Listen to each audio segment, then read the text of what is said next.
my scars. I've been to hell and back again. Born for the blue skies, we'll survive the rain. Born for the sunrise, we'll survive the pain. We're singing, hey, you can't count us out. We've been running up against the crowd. Yeah, we're the dark horses.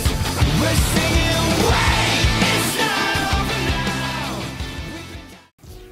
Outsiders that don't see the world of cheerleading, they're more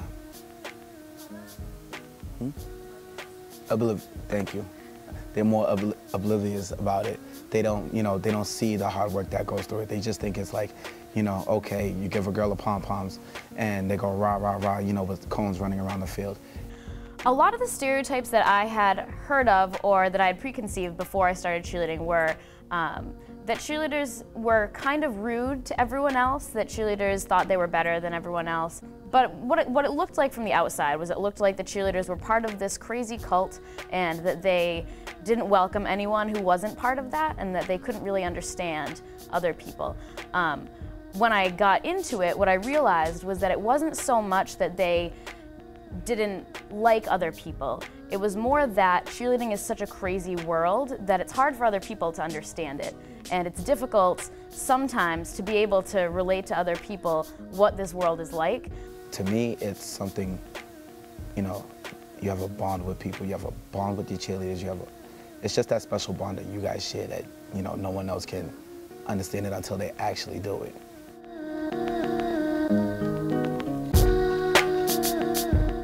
With men, as with any stereotype, there's always a grain of truth to it. With men, there's the stereotype that all cheerleaders are either the big, bulky, steroided guys or they're gay.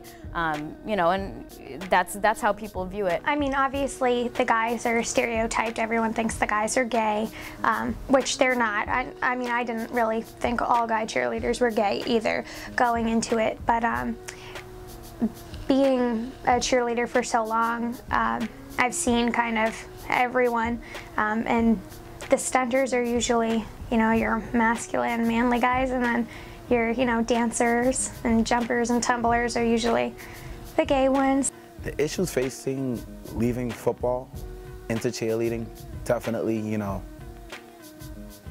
gender-wise, definitely I had a lot of criticism. Definitely had a lot of criticism from my buddies that I grew up with, from a couple of my football coaches that did coach me in high school. But, I explained to them why I did it and what my decision was to, convert from football to cheerleading, and they understood it. Some of them still don't till this day, but, when they actually see the things that I do and they take a look at the pictures and the videos of my competition, they have more respect of it now. People do have these stereotypes they put in their heads, and they say people are impressed by a guy that can hold a girl up on one hand and things like that. But they look at it as like, oh, that's the beefy guy who can do that, or they look at it as, that's the gay guy who can just do the gymnastics part. It does take a lot of courage, and what pushed me was that, A, I hate failing. I hate failing. And B, I wanted to prove to myself and to other people that, hey, I can do this, Like, I wasn't some big-time football player or basketball player or track star in high school, that I could, expand my horizons and just and do something else and become like a cheerleader. Like, hey, and like anybody can go out and do it. It's just, you have to have the guts and the glory to go do it, and the commitment. For the girls, I don't know what stereotypes we have. Probably a whole bunch that we don't eat. We do. At least I do. I know a lot of people that don't eat. For women in cheerleading, I think that it goes deeper than just the sport itself, and it goes further than just cheerleading. It has a lot more to do with society and the way women in sports are perceived. With cheerleading, it's sort of easier just to put us in that all-American girl category and to assume that everyone's going to be the same. Because that's the image people want to see. That's kind of the 1950s cheerleading image is, the beautiful girl who's cheerleading. She's, she's an honor student. She wouldn't do anything bad, and she's just like this perfect all-American girl. And that's kind of what the stereotype is. You've that, and it's like it's the Virgin and the Madonna thing. You're either that or you're the slut. I mean, I'm sure people think cheerleaders are kind of ditzy and dumb, you know.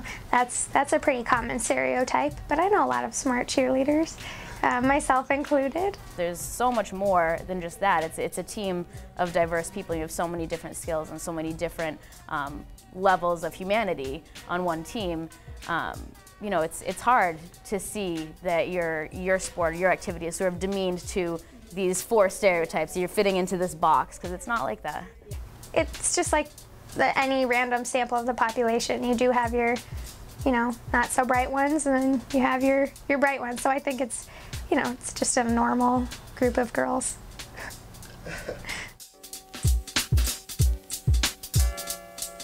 I think that if cheerleading becomes an NCAA recognized and regulated sport, the dynamic will completely change.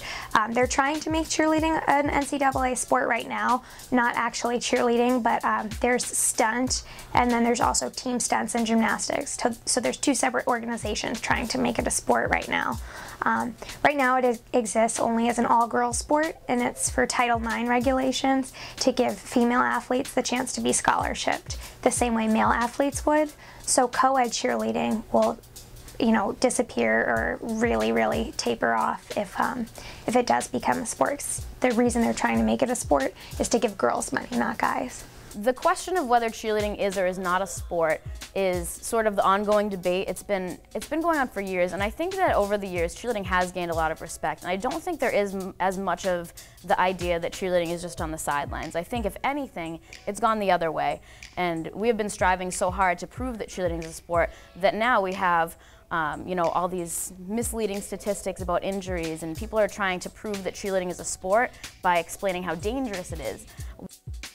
A recent study found that in the last 25 years, cheerleading accounted for more than half of the 112 catastrophic injuries to female high school and college athletes, including 3 deaths. People need to be educated about the growth of cheerleading. And when we look at cheerleading statistics, a lot of people say, well, cheerleading has the most injuries and the injury level has been going up every year. Well, the reason for that is because cheerleading is one of the few sports that has done nothing but grow. It's one of the largest growing industries in the athletic world.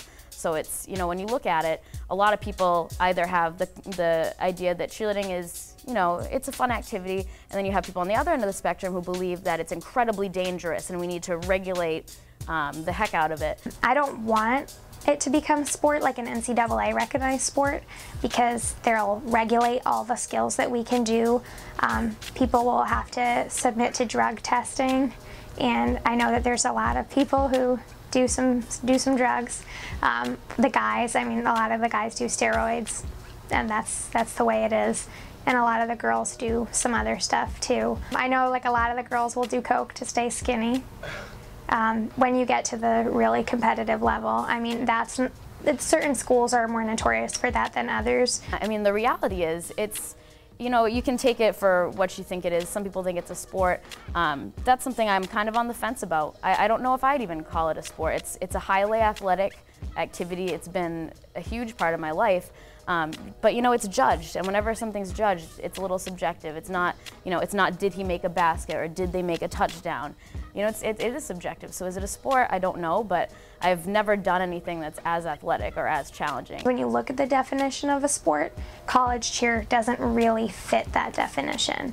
And it's one of those things where I like it how it is right now, and if it's not broke, I don't want someone to come in and try to fix it.